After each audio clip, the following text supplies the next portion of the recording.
In front of me is Samsung Galaxy F56, and today I would like to show you how you can add emergency numbers.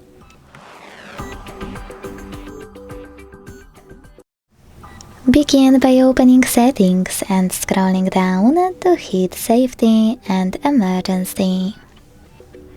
Then click on Emergency Contacts.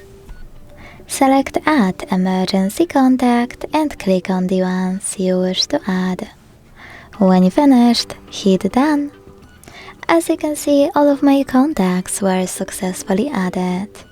To delete any of them, hold the chosen one and tap on all of those you wish to delete. Then hit Remove at the bottom. Lastly, make sure this switcher next to Show on Lock Screen is blue, so all of your contacts will be accessible from locked screen. Thanks so much for watching. If you enjoyed this video, don't forget to leave a like, comment and subscribe. Bye!